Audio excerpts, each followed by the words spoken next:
Salut Sophie. Coucou Stéphane. Eh ben, enchanté quasiment parce que c'est presque la première fois qu'on se parle. Mais c'est la première fois qu'on se parle en direct en tout cas, sans Ouais. écrit interposé.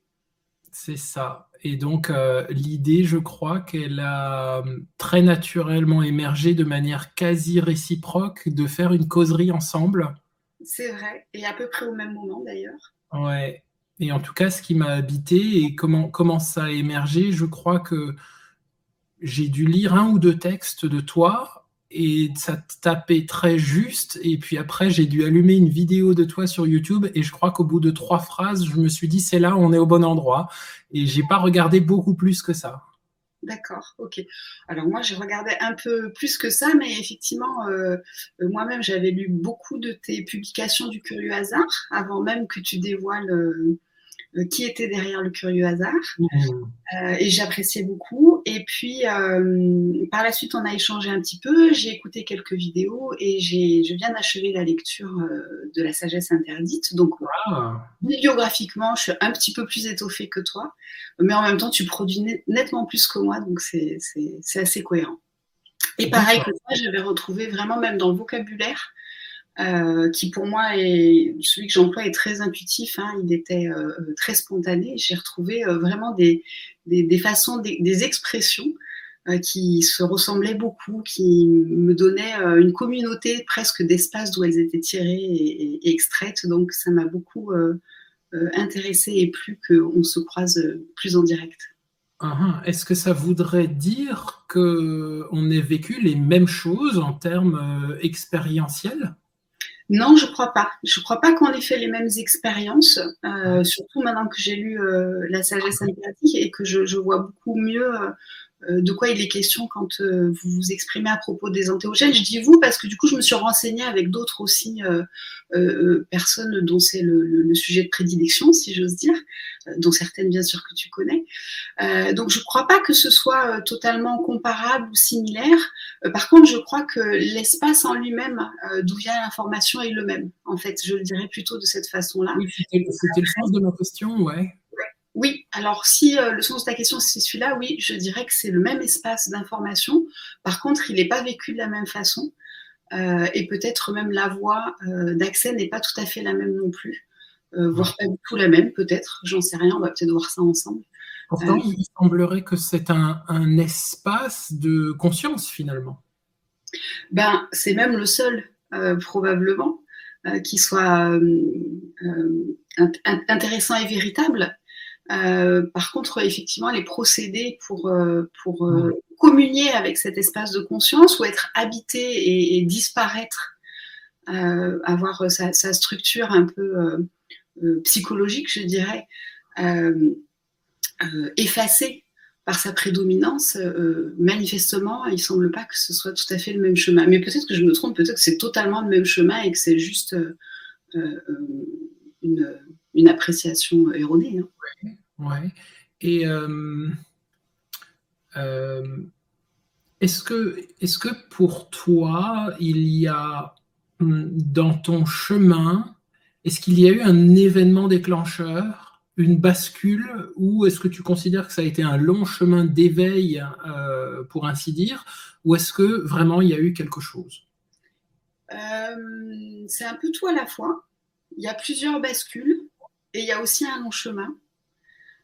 Voilà, mais rythmé avec des ouvertures toujours un petit peu plus facilitantes, on va dire ça comme ça. Je crois que vraiment la première vraie bascule pour moi, donc toi, tu sais que je viens de la médecine, donc d'un milieu extrêmement codifié, Oui. où on croit que la réalité se nomme, s'étiquette et est extrêmement linéaire, hein, dans une logique voilà, cartésienne et déductive.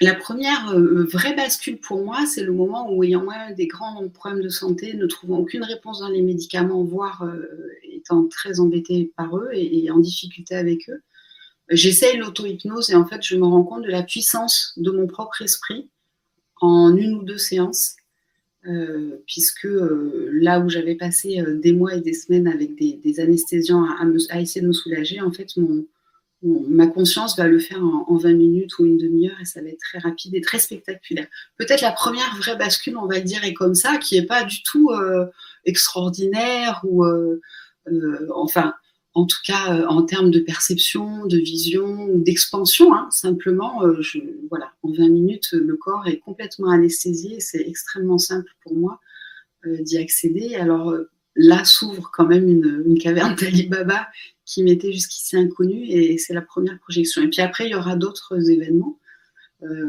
plus méditatifs, des rencontres aussi, bien sûr.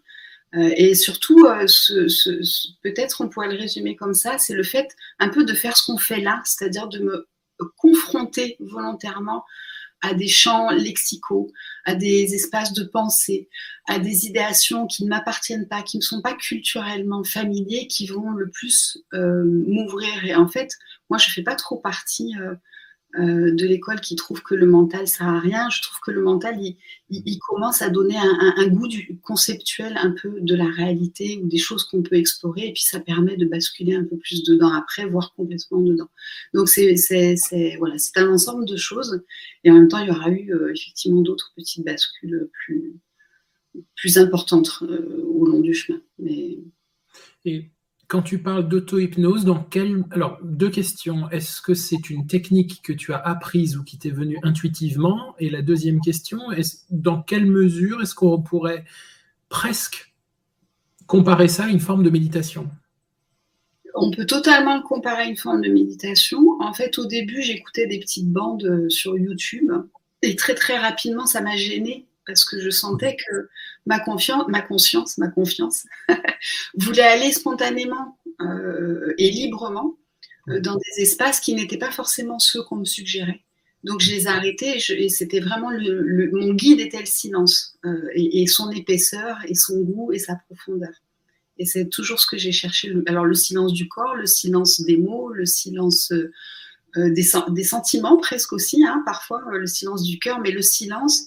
Et je cherchais l'endroit qui était toujours un peu plus silencieux en moi, en fait, et ça m'a permis comme ça de finalement assez rapidement, j'ai l'impression par rapport à d'autres témoignages peut-être, aller goûter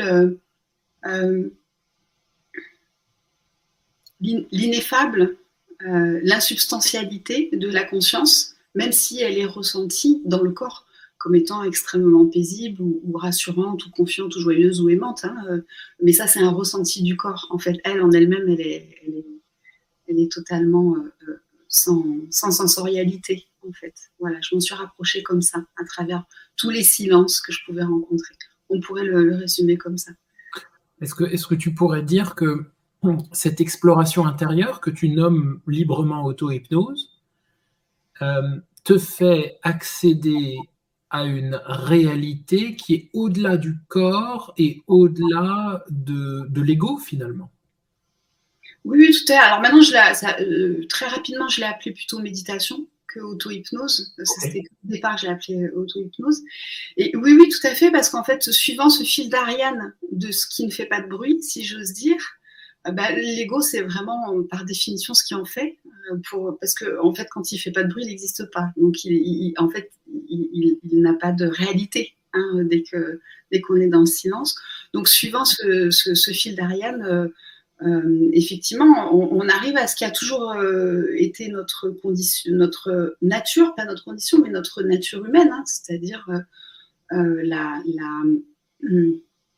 légèreté de l'esprit, la légèreté de l'être, et en même temps le fait que c'est parfaitement complet, et sur lequel se superposent tout un tas d'expériences, qu'elles soient psychologiques, émotionnelles ou corporelles.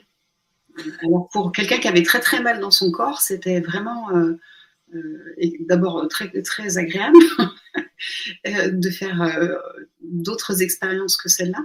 Et ensuite, une grande révolution de s'apercevoir qu'en fonction de là où moi j'appelle ça le trombone à coulisses, de là où on déplace sa conscience, en fait, comme dans un trombone à coulisses, si on le rapproche ou si on l'éloigne, en fait, des perceptions, des sensations, eh ben, on est plus ou moins en contact et donc les sensations et les perceptions sont plus ou moins existantes ou inexistantes, en fait. Oui. Voilà. Mais Est-ce Oui, pardon? Non, est-ce que ça répond à ta question? Parce que du coup, oui, c'est ça? Okay. Complètement. Alors, je tire à chaque fois le fil que tu me tends, hein, ou que je vois dépasser, je ne sais pas, mais est-ce que tu as le sentiment comme moi que cette réalité que tu as touchée, c'est-à-dire l'être avec un grand E qui se situe au-delà du corps, au-delà des pensées, au-delà du mental ou de l'ego, que cette réalité, il y a une écrasante majorité de la population qui n'y a pas accès et qui n'a pas fait cette dissociation entre d'un côté mental, ego, pensée, et de l'autre côté quelque chose d'ineffable, d'infini, que nous sommes au-delà des pensées. Est-ce que tu as le Mais sentiment? pour moi, c'est absolument notre réalité humaine actuelle, celle que tu énonces là, c'est très clair. Et j'ai une infinie joie et compassion à ces partages qu'on organise, même un peu comme ça, au pied levé, et pour en témoigner, parce que moi, j'ai fait partie pendant 35 ans de ce pool-là. De personnes qui ne soupçonnaient même pas en fait cette possibilité, pour qui il n'y avait même pas de concept en fait. Je suis née dans une famille totalement athée, très anticléricale, qui n'avait absolument aucune spiritualité, hein, beaucoup d'humanisme mais aucune spiritualité. Donc j'avais pas de concept non plus de ce que c'est que l'esprit ou pas l'esprit. Et j'ai fait des études de médecine qui m'ont appris surtout la sophistication et l'infinie complexité de notre biologie, ce que je trouvais suffisait grandement à mes capacités d'appréhension de la complexité. Donc je fais vraiment partie de ce pool dont tu parles qui initialement imaginait pas que ce qu'elle vivait n'était pas la réalité, était une forme de convention de la réalité, était même une forme de convention de la conscience elle-même pour vivre une réalité, et que si on commençait à s'aventurer un peu, on pouvait largement changer les conventions, les dépasser, explorer d'autres possibilités, voilà. Et c'est aussi ce qui fait d'ailleurs maintenant mon regard émerveillé, parce que très honnêtement, encore aujourd'hui, parce qu'il m'est souvent, parfois ça se retire, mais c'est souvent là. Il m'est souvent donné de pouvoir vivre au quotidien d'abord cette conscience que nous sommes, et après la personne qui en aura été sécrétée.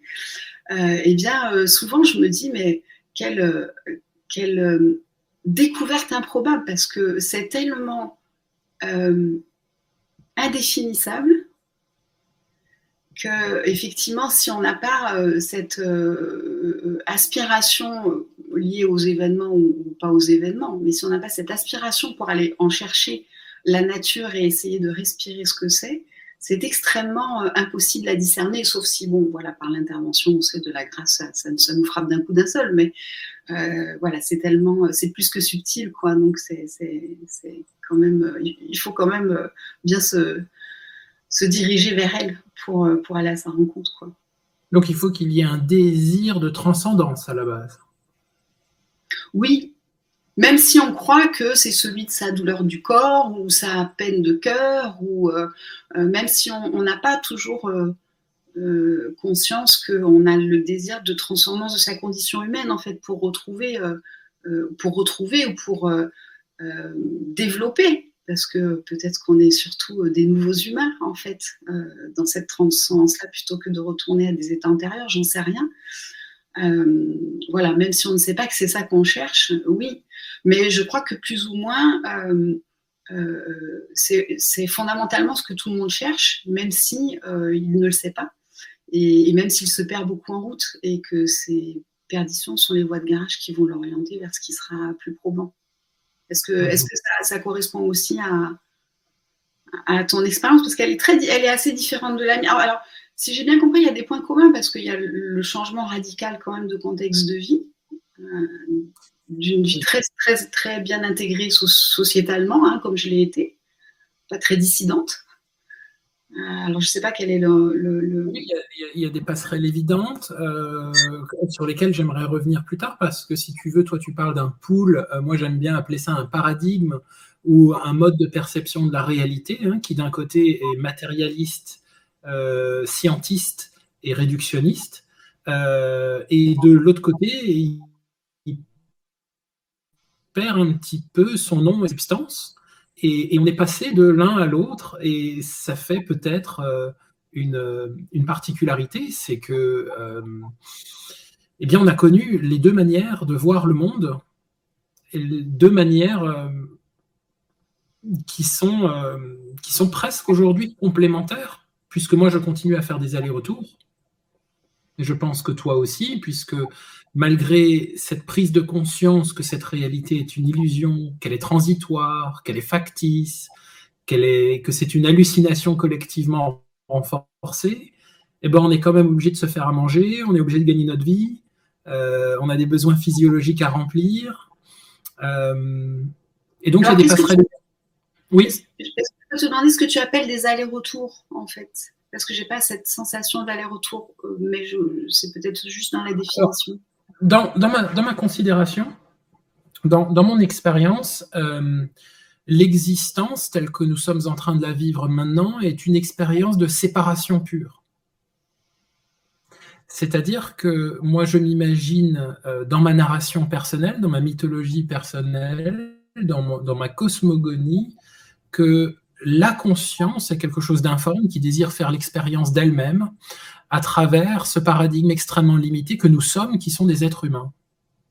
Et que pour servir ce grand jeu de conscientisation de soi à soi, il faut vivre la séparation que nous sommes en train de vivre, et donc passer à travers toutes ces illusions et être complètement immergé dans ces illusions, et dans l'illusion qu'est la réalité, c'est-à-dire les émotions, les expériences désagréables, l'identification à l'ego, puisque c'est ce que nous sommes venus faire ici, je crois. Est-ce que tu appellerais séparation le fait d'oublier que le primum movens est la conscience qui vient sécréter cette réalité? Est-ce que D'accord. En partie, et puis tu sais, il y a toujours ce questionnement, à quoi suis-je en train de m'identifier? Est-ce que je crois encore être Stéphane, auteur, masculin, tel âge, telle ville, tel corps?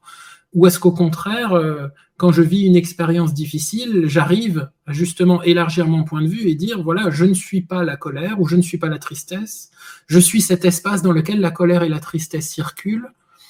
Est-ce que tu vois ce que j'essaye d'amener ici entre la nécessité de s'identifier à notre corps et notre identité pour pouvoir servir ces véhicules qui sont là pour transporter la vie, qu'est ton corps et ton identité, et de l'autre côté, la capacité à, par moment, à complètement s'identifier à quelque chose qui finalement est beaucoup plus grand et infini. C'est ce que j'appelle les allers-retours. Oui, d'accord, je comprends. Dans mon expérience maintenant, ça se fait plus tout à fait comme ça. Ça se fait plus comme le fait de me sentir d'abord cet espace et ensuite, en fait, vécu comme la personne que je suis au sein même de cet espace, en fait. Du coup, j'ai peut-être moins cette impression de faire des allers-retours entre deux conditions, parce que j'ai vraiment l'impression d'un continuum, en fait, de ce que je suis. Alors, il m'arrive encore, et c'est arrivé assez récemment, que dans des grands à-coups de la vie, ça se rétrécisse de façon spectaculaire, et que là, tout d'un coup, effectivement, il y a une sensation. Alors, on voit bien d'où il vient le réductionnisme, hein, parce qu'en fait, c'est nous le réductionnisme. Hein. Le réductionnisme, c'est tout d'un coup, on n'est plus que son émotion, on n'est plus que sa petite tête qui tourne, et cette envie de chasser le danger le plus rapidement possible a repris le dessus. Voilà, ça m'est arrivé il n'y a pas très longtemps. J'ai été même surprise de la virulence, parce que c'est quelque chose que je ne vivais plus de cette façon-là depuis très longtemps, et ça s'est reprojeté, mais alors avec vraiment une virulence importante. Et là, voilà, c'est en train de se réélargir, donc ça me quitte un peu, cette sensation de concentration. Mais est-ce que c'est de ça dont tu parles, cette possibilité, en fait, à la fois, enfin pas à la fois, mais selon les moments et les traversées, de se sentir totalement et de se vivre, d'être la conscience que l'on est, de ne pas oublier que nous le sommes, et puis tout d'un coup de se rétrécir à ses perceptions. D'accord. Oui, d'être complètement identifié à son émotion que tu nommes virulente, ou son corps lorsqu'il y a une douleur physique, et qu'à ce moment-là, on n'est pas dire non mais attends, je suis une grande conscience et tout ça n'est l'expérience que subjective d'une douleur complètement illusoire. Et donc c'est en cela que je parle d'aller-retour. Oui, je comprends. Ouais, tout à fait. Okay. Oui, ben, alors j'ai l'impression que les rythmes sont pas tout à fait les mêmes, mais bien sûr, je te rejoins complètement. Hein. C'est le moment où en fait on perd la conscience de sa propre nature pour rejoindre le vécu de sa condition. Et puis et dans l'autre sens, ouais. Ouais, tout à fait. Et donc on se questionnait à moitié, à demander si on a vécu les mêmes choses. En tout cas, moi j'entends ici et je ressens ici qu'on est en train de parler de la même nature, des mêmes polarités, de la même géographie finalement de la réalité, mais avec des moyens différents, toi par la méditation et moi par la méditation, mais agrémentée d'outils de la nature. Que sont les psychédéliques, hein, donc, puisque tu as lu La sagesse interdite, sur laquelle on pourra revenir si tu veux plus tard. Moi, j'aime bien quand même me faire l'avocat du diable, c'est-à-dire que je crois que je suis un éternel sceptique, donc il s'attache encore à l'illusion, puisque je crois que c'est aussi ce que je suis venu expérimenter ici. Et en fait, mon scepticisme, évidemment, vole en éclats à chaque expérience directe, et donc j'aime m'amuser de cela. Mais qu'est-ce que tu dirais aux gens qui te disent « Non mais Sophie, déjà t'as filé un mauvais coton, t'avais un beau métier, t'étais bien intégrée, et puis maintenant, force est de constater que tu fais n'importe quoi, tu commences à avoir des discours un petit peu gouroutisants sur des concepts en fait qui n'existent absolument pas, hein, puisque c'est pas scientifiquement prouvé ce dont tu nous parles, et puis tout ça est un petit peu inquiétant, et c'est quand même très abstrait tout ça. Hein. Alors je crois que la première chose qui me viendrait, c'est de demander pourquoi c'est inquiétant, en fait, dans la mesure où, factuellement, dans mon expérience,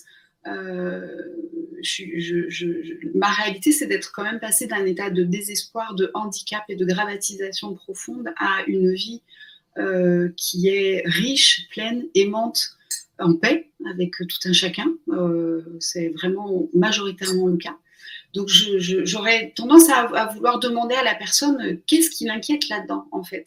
Et j'aurais tendance à vouloir le lui demander parce que c'est une question que je me serais posée à ma propre place il y a une quinzaine d'années. Et que je sais que cette question, elle vient de la peur, en fait. Elle vient de la peur de se perdre soi-même à travers des choses qui ne seraient pas vraies, à travers des croyances factices, à travers des abus qui existent par ailleurs.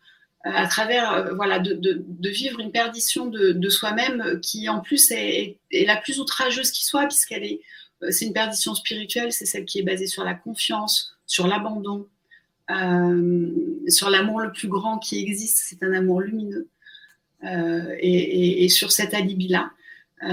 Et moi, j'ai beaucoup refusé de même côtoyer, frôler, effleurer la possibilité de la dimension spirituelle de l'humain avant que j'y sois complètement contrainte parce que j'avais ces mêmes peurs. Et donc, je crois que j'aurais vraiment à cœur d'aller à la rencontre de ce qui sous-tend ce discours, peut-être juste pour l'écouter, en fait, juste pour discerner d'où ça vient, juste pour être présent à ce que je devine être une peine qui a besoin d'une profonde consolation.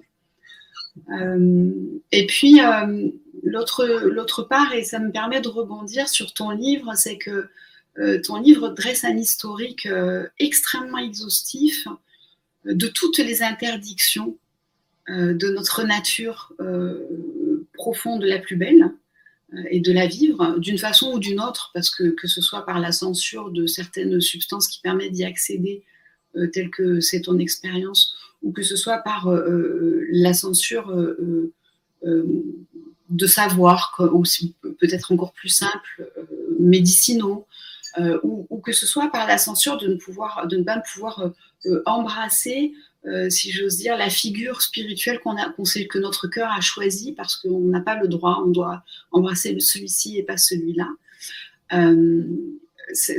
Ton livre montre à quel point cette liberté a été sapée historiquement, et on en porte tous intérieurement une violente contraction des stigmates qui sont vraiment implantés d'une façon qui nous autocensure, en fait. On s'interdit à nous-mêmes. En tout cas, moi, ça a été vraiment complètement ma libération, c'est ça. Enfin, mon chemin, c'est ça. Mon aventure, c'est ça. C'est de voir toutes les interdictions intérieures qui existaient à aller vers ce qui me faisait du bien, en fait. Ils sont en fait créés collectivement, oui. Oui, dis-moi.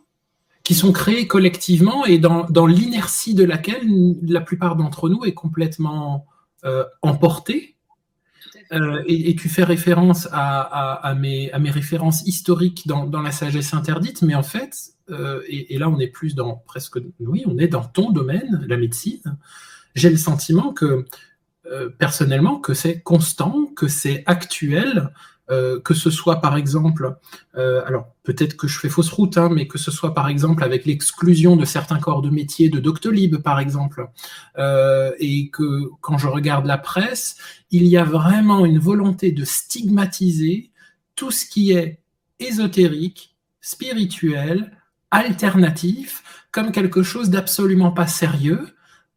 Puisque, alors ça on le sait, hein, puisque ça ne rentre pas dans le dogme de la science, on va dire réductionniste, matérialiste, purement mécaniste, hein, et pourtant nous constatons au quotidien, et nous ne sommes pas les seuls, qu'il existe une manière d'interagir avec la réalité et le ressenti personnel qui n'a strictement rien de scientifique, de mesurable et de reproductible. Donc moi, j'ai ce sentiment que cette censure de la conscience, de l'auto-libération, du libre arbitre, de la liberté de conscience, en fait, elle est très actuelle, permanente, et qu'elle est véhiculée en grande partie par la médecine dite officielle. Oui, en tout cas, c'est forcément un discours qui est repris dans ce sens-là.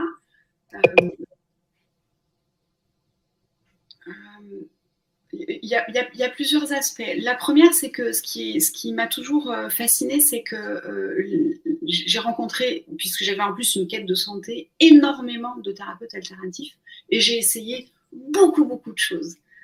Comme en médecine, il y a des choses qui sont efficaces, d'autres qui le sont moins. Il y a des gens qui sont extraordinaires, d'autres qui ne le sont pas.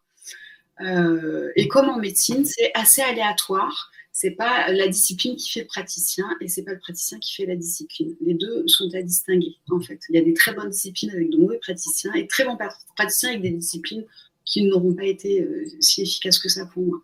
Ce qui m'a beaucoup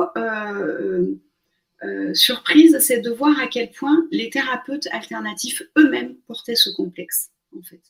À quel point les thérapeutes alternatifs eux-mêmes avaient envie, un tel besoin de reconnaissance, de validation et d'autorisation de ce qu'ils étaient, qu'ils avaient envie de rejoindre un mouvement de démonstration auquel ils n'appartiennent pas, puisque en fait, pour moi, ce sont les porteurs du sensible, ce sont les porteurs de la connaissance innée, complète, non démontrable, vécue et ressentie. Et donc se prêter au jeu d'une expérimentation qui ferait la démonstration, ça va appauvrir tout de suite, comme la médecine d'ailleurs, qui était un art du soin au départ, a été appauvri par ce systématisme démonstratif et ce système de publication, etc. Et donc ça m'a beaucoup intéressée de voir comment est-ce que cette façon d'être mise en marge était partagée par les premiers concernés.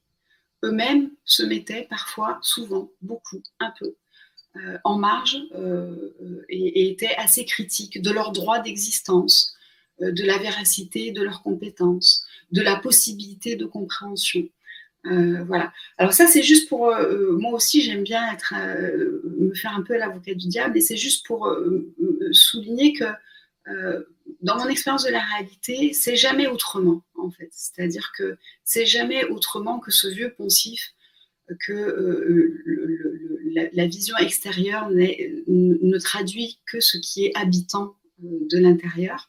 Et je l'ai retrouvé là aussi. Il y avait du rejet des deux côtés. De même que j'ai trouvé du sectarisme des deux côtés. Moi, je suis allée dans des séminaires, je suis allée dans des retraites où quand je disais bah, moi je suis médecin, on me disait ah, bah, il en faut, pas de bol, pas de chance. C'était, semblait-il, vraiment une destinée pas du tout enviable que d'avoir eu celle-ci. Donc il y avait le rejet de la médecine allopathique conventionnelle, interventionniste, est aussi parfois très excessif, à mon sens. Oui. Voilà. Donc tout ça se joue la même partie en fait.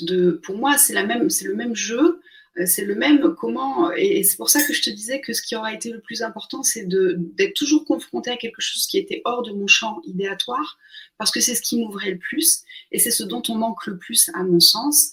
C'est qu'on ne sait pas aller rencontrer celui qui a une idée différente et encore moins, on ne sait pas l'écouter. On ne sait pas écouter la vérité qu'il porte en lui en fait. Mais si on avait juste cette présence-là et cette bonne volonté-là, les fleurs s'ouvriraient bien davantage de part et d'autre. Parce que sinon, les censures, les exactions, les excommunications, ça se dit, je les ai rencontrées vraiment à hauteur égale des deux côtés, de même que j'ai rencontré en médecine beaucoup de gens très ouverts, beaucoup de gens qui cherchent en fait une possibilité juste culturelle de pouvoir se rallier à quelque chose de plus grand, qui en souffre énormément en fait de ne pas pouvoir lui faire de la place, qui le vivent un peu dans leur petit coin parce qu'il n'y a pas ce domaine partagé qui permettrait voilà. Donc j'aimerais approfondir ce que tu es en train de transmettre, parce que de par ton passé et ta formation et ton expérience professionnelle, bah, tu as vécu comme, on pourrait le dire comme ça, tu as vécu les deux polarités, de deux manières de voir le monde et de deux manières de faire de la médecine finalement. Ouais. Donc ce que tu es en train de nous dire, c'est qu'il existe une science, une réalité, pardon, c'est qu'il existe une réalité qui n'est pas scientifiquement démontrable, qui a des effets sur le corps, sur la guérison, qui ne s'inscrit absolument pas dans le paradigme allopathique et académique, et qui pourtant est bien réel et bien efficace, et tu en fais l'expérience. Absolument. Et ça, tu le dis également depuis ton point de vue académique, allopathique, professionnel, extrêmement sérieux. Et donc, quelque chose s'est ouvert et tu réalises qu'il existe une autre dimension, une autre façon de faire qui est pourtant bien réelle. Oui, oui, absolument. Absolument. C'est même pas qu'elle existe, c'est qu'elle sous-tend tout le reste, en fait. Et elle sous-tend même notre condition biologique. Elle est préalable, en fait. Elle est complètement préalable à tout ce que l'on peut étudier. Donc ce qui est étudié, ce qui est visible, ce qui est mesurable, est sous-tendu par ce qui ne l'est pas. Voilà. C'est pour moi la seule réalité véritable actuelle. Attends, il faut que je branche mon ordinateur.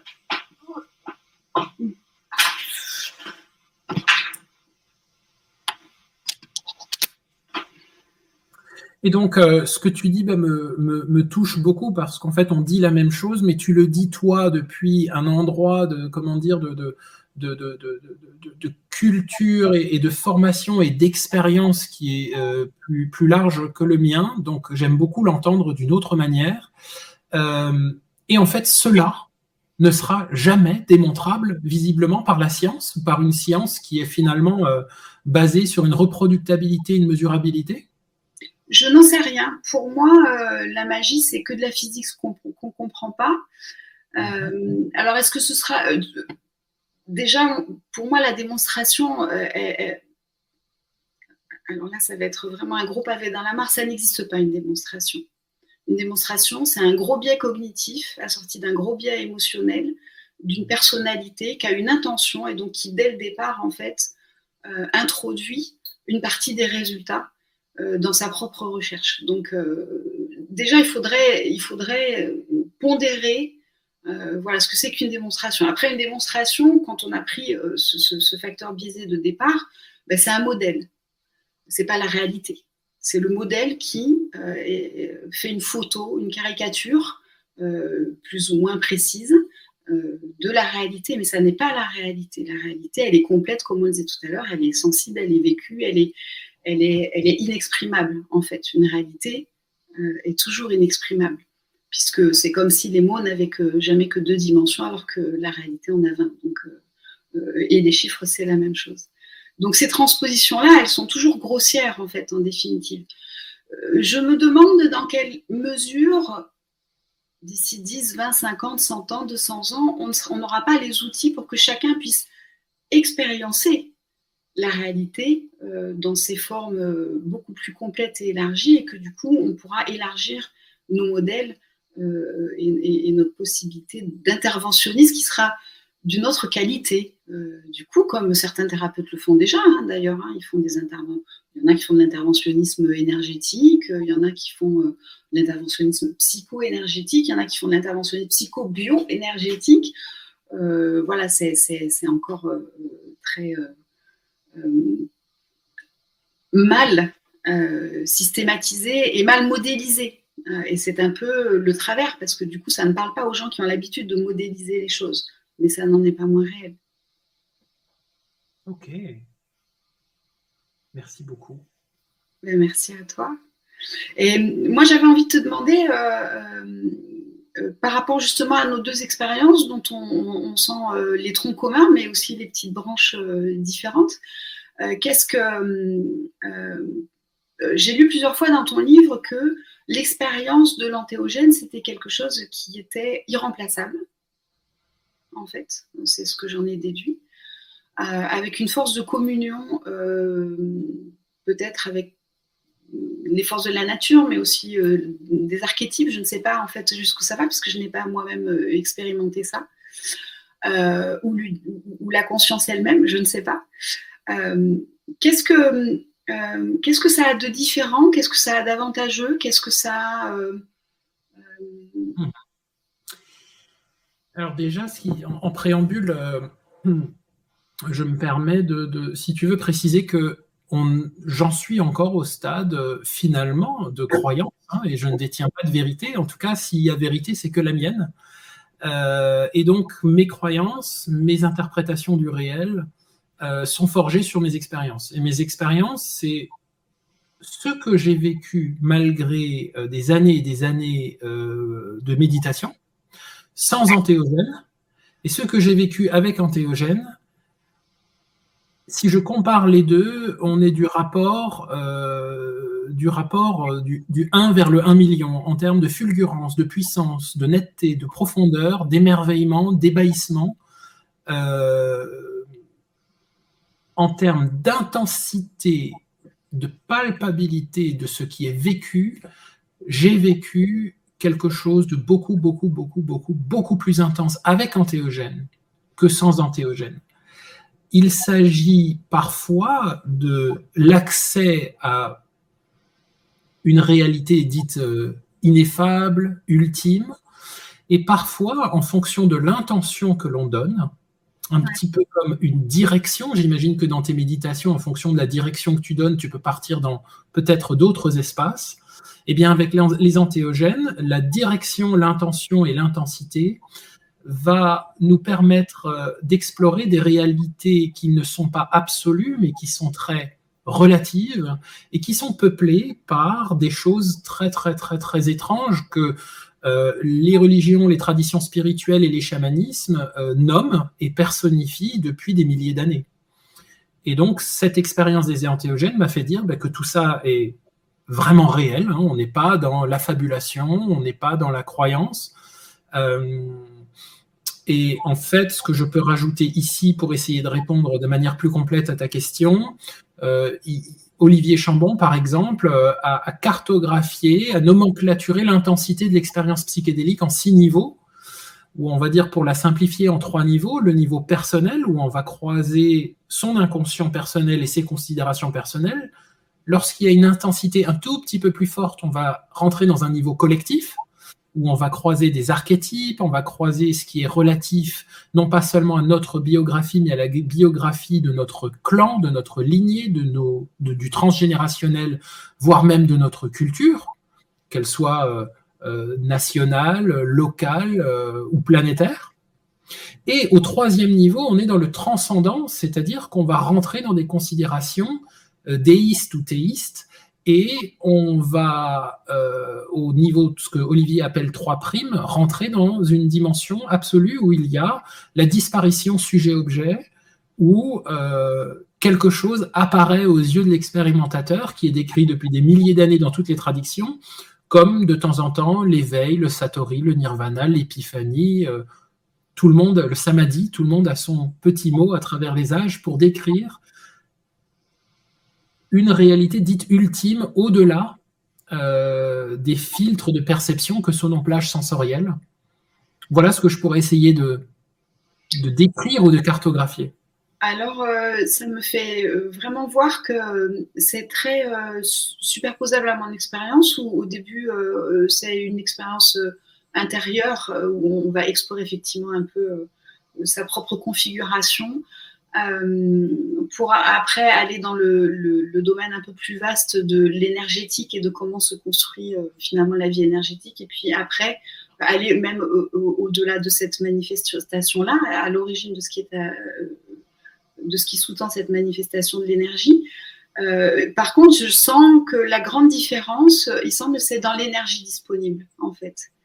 J'ai l'impression que dans l'expérience entéogène, communiant avec l'énergie, alors tu m'arrêtes si je me trompe parce que c'est forcément très néophyte, hein, mais communiant avec l'énergie de tout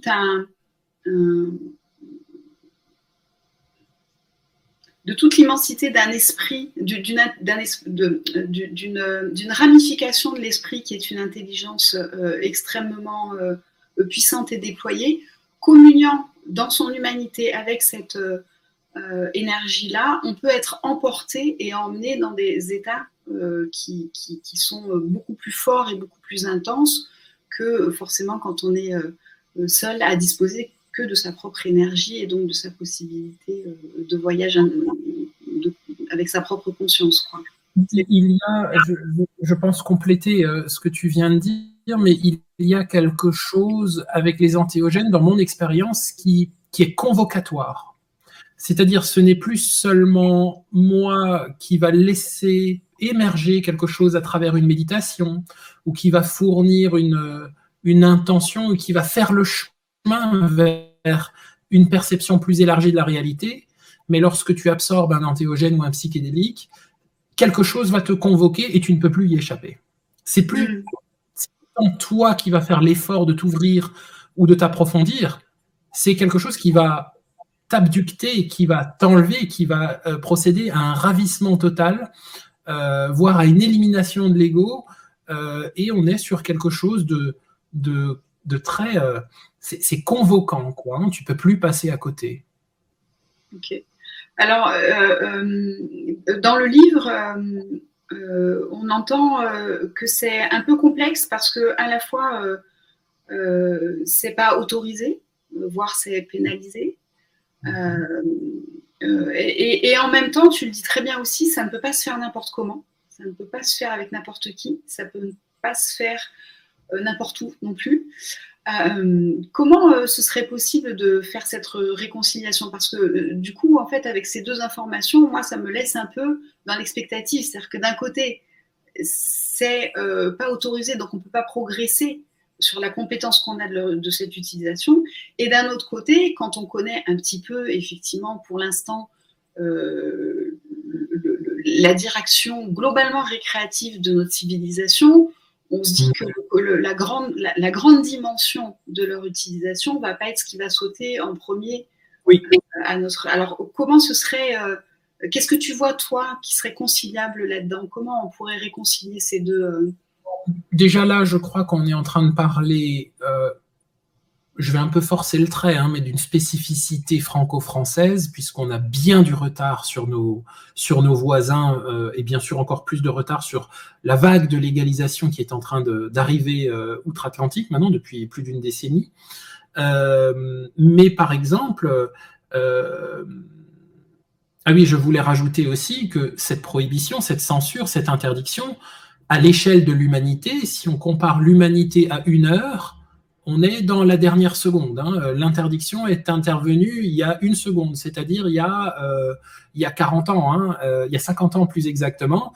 Et même si on a vu que dès lors qu'il y avait institutionnalisation d'une religion ou d'un dogme ou d'une nécessité de contrôle de la part d'une autorité ou d'une institution, il y avait élimination de ces substances qui permettent l'émancipation, qui permettent justement l'accès à une réalité plus universelle. Donc la prohibition, elle est là dès lors qu'il y a une forme d'autoritarisme, puisque ces cadeaux de la nature, ou ces pratiques même, hein, nous permettent de nous extraire du plan matériel dans lequel l'autoritarisme trouve sa légitimité. Ceci étant posé, comment concilier? Eh bien, déjà, on regarde chez ceux qui le font très bien. Par exemple, en Suisse, nous avons aujourd'hui 28 thérapeutes qui sont autorisés à travailler avec du LSD. Aux hôpitaux universitaires de Genève, il y a de la thérapie avec de la psilocybine, qui sont donc la molécule de ces champignons dits magiques, et pour reboucler avec ta notion de magie, qui est en fait une technologie qu'on ne comprend pas. Avec le LSD, avec la kétamine, on constate qu'en Allemagne, en Belgique, en Espagne, au Portugal, en Norvège, on a une vraie tolérance, et pour ne pas dire une décriminalisation à certains endroits, qui n'est pas encore la légalisation. Mais comment concilier? Eh bien, je pense qu'il suffit de regarder chez nos voisins. Les États-Unis ont légalisé à plusieurs endroits du pays les antéogènes, c'est-à-dire les psychédéliques qui avaient une dimension traditionnelle. Et le prisme aujourd'hui de légalisation se fait finalement moins par la science que par la reconnaissance de la tradition, c'est-à-dire des usages spirituels traditionnels. Et donc, je pense personnellement, et ce n'est pas du goût de tout le monde, évidemment, que la légalisation et l'avancée vers cette intégration de ces outils de la nature se fera davantage et de manière beaucoup plus saine à travers le prisme spirituel que le prisme médico-scientifique, mécaniste et matérialiste et réductionniste. Et mon postulat personnel, qui est audacieux et subversif, c'est que lorsqu'il s'agit de dépression, de crise existentielle, il n'y a pas de guérison qui ne soit pas de dimension spirituelle. Pour moi, dans la notion de guérison, il y a, à travers les antéogènes ou à travers les pratiques que tu décris, l'expérience d'une dimension plus large qui est thérapeutique par définition, puisqu'elle vient finalement remettre en quelque sorte les choses en perspective et nous faire toucher expérientiellement dans chaque cellule le fait qu'il existe une réalité plus large, en fait. Je crois que c'est ça ma manière de voir, de comprendre les choses aujourd'hui. Est-ce que ça répond à ta question?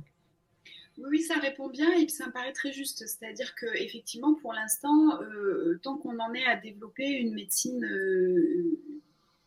quasiment exclusivement technique, que ce soit d'un point de vue pharmacologique ou interventionniste, la dimension qui doit accompagner, si je comprends bien, hein, si je perçois bien plutôt, la prise de ces molécules pour que ça réponde justement à un élargissement de la conscience et que toute la dimension harmonieuse, guérisseuse puisse être importée, a besoin de sacré, en fait, d'un certain sens du sacré, d'une intention de départ qui se tourne vers ça.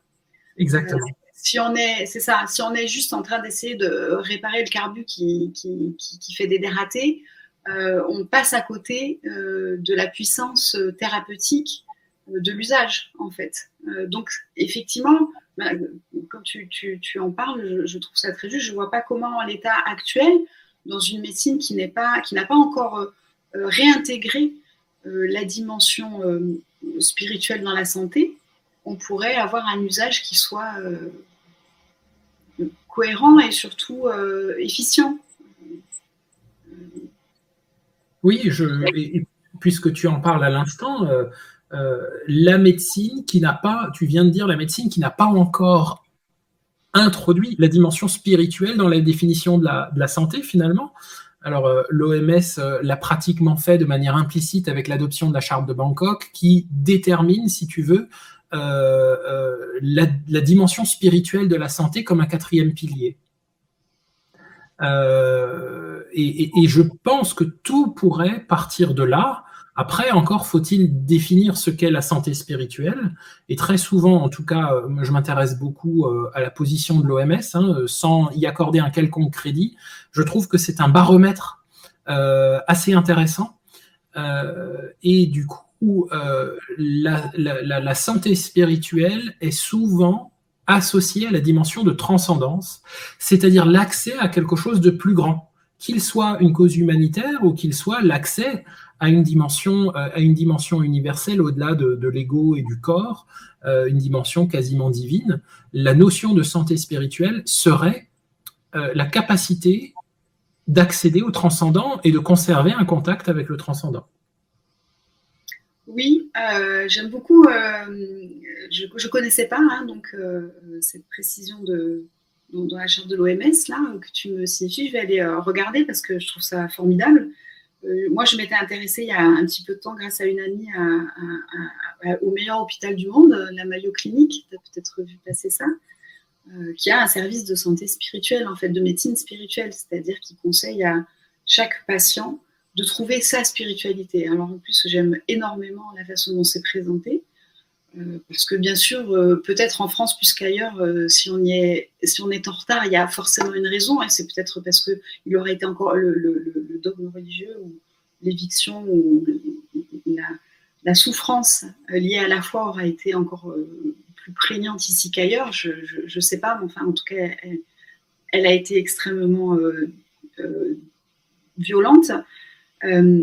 Dans tous les cas, à la Mayo Clinic, je suis allée me balader sur leur site et j'aime beaucoup leur présentation parce que, en fait, ils s'engagent à favoriser toutes les pratiques spirituelles sans aucune distinction de mode, avec des praticiens qui sont issus de différentes écoles, on va dire chapelles, pour soutenir les patients.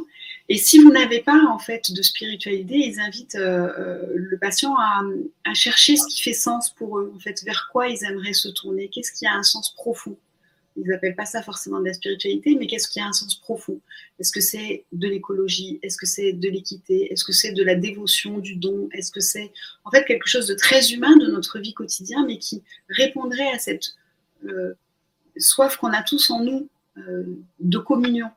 Parce que finalement, on pourrait presque aussi dire que c'est une forme de définition de notre soif de communion. Elle prend une forme ou une autre, mais c'est presque ça aussi, une spiritualité très humaine. Donc voilà, j'aimais beaucoup comment c'était présenté. Et alors, si c'est en plus soutenu d'une façon tout à fait officielle et institutionnelle, c'est formidable.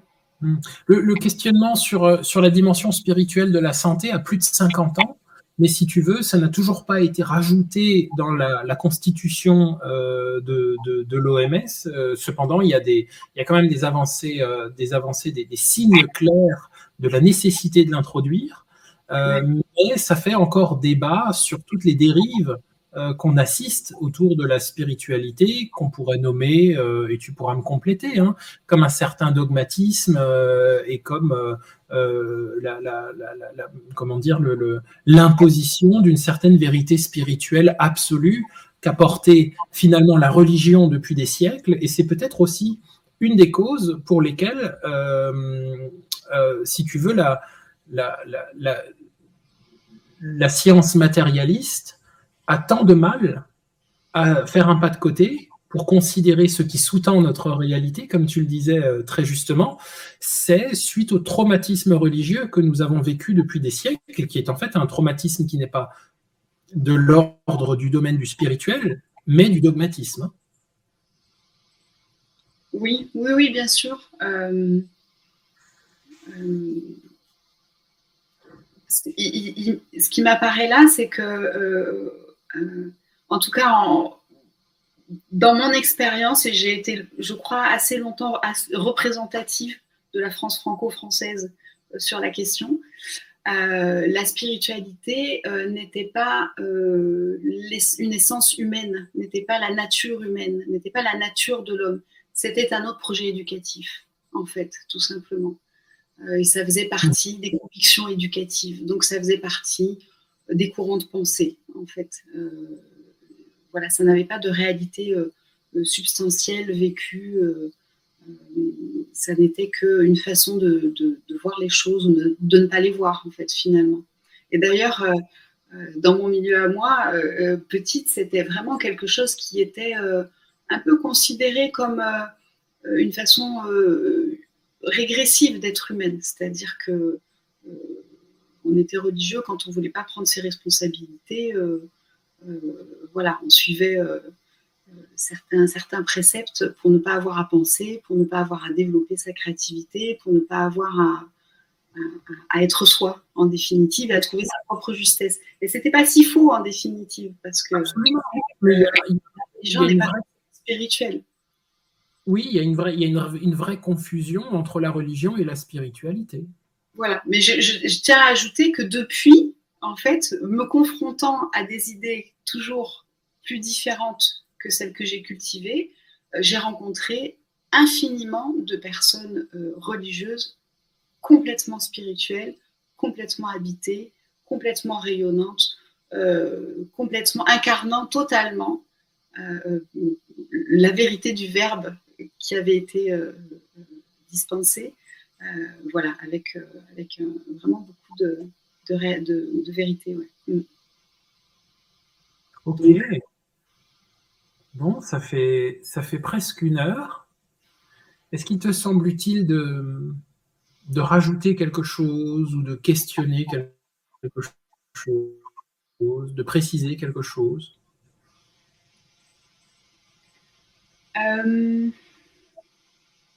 Non, peut-être j'aimerais insister sur l'écoute, parce que je trouve que que tout est compris dedans. Pour quiconque chercherait quoi que ce soit, une opinion, une conviction, une direction, une expérience. Voilà, l'écoute intérieure et l'écoute de l'autre, je trouve, sont les outils les plus performants, et surtout, dans l'écoute, il y a ce véritable, il y a cette conscience. Elle est ce qui fait l'écoute elle-même. Donc, il n'y a pas besoin d'avoir,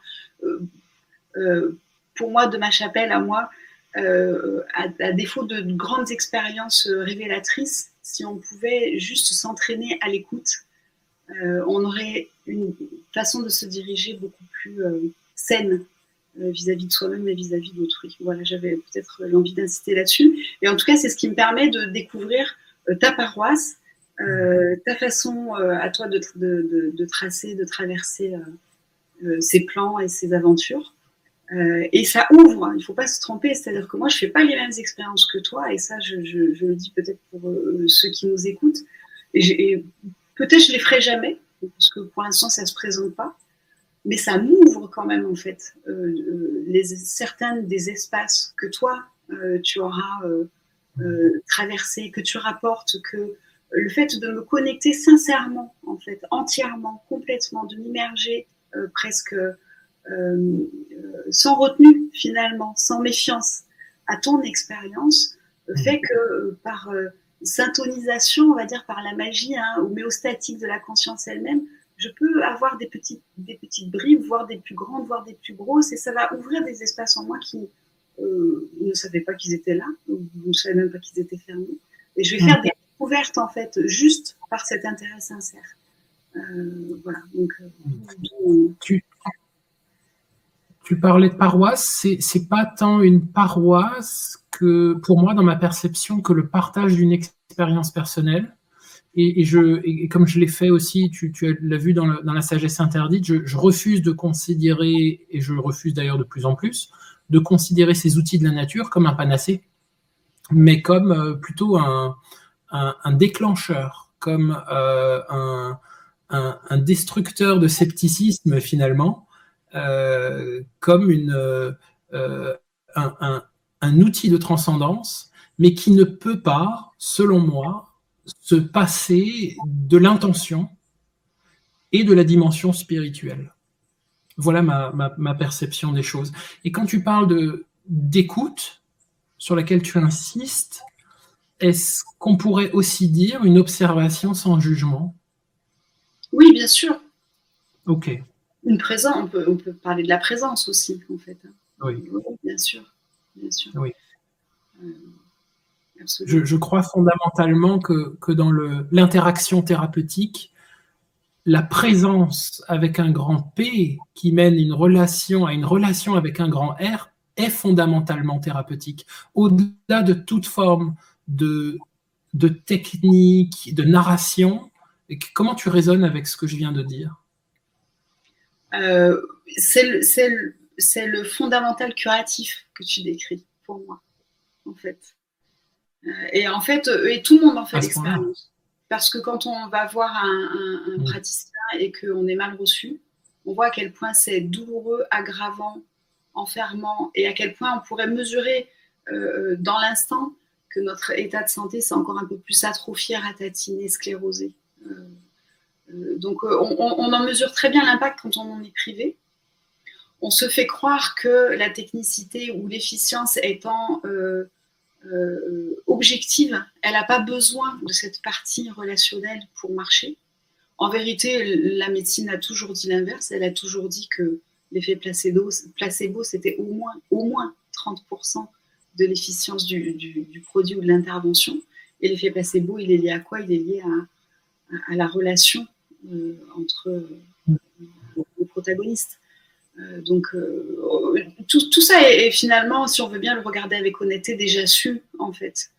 Maintenant, ça manque un petit peu de mise en forme, ça manque peut-être aussi un peu de... toi, tu parles de courage, d'intégrité, de réconciliation, parce que pour moi, ce qui est souvent le travers, c'est souvent quand on propose quelque chose, on nie les bénéfices de ce qu'il y avait avant, ou en tout cas on les réduit. Voilà.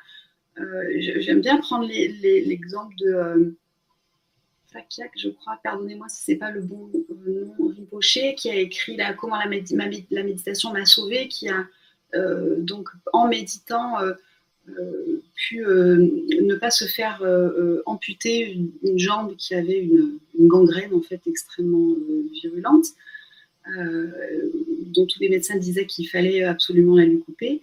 Et lui, il a médité X heures par jour pendant X semaines. Et non seulement il s'est guéri de sa gangrène, mais même l'os qui était détruit a repoussé et il a reconstitué une articulation. Et comme j'aime à dire, tout est possible, mais tout n'est pas pour tout le monde tout de suite.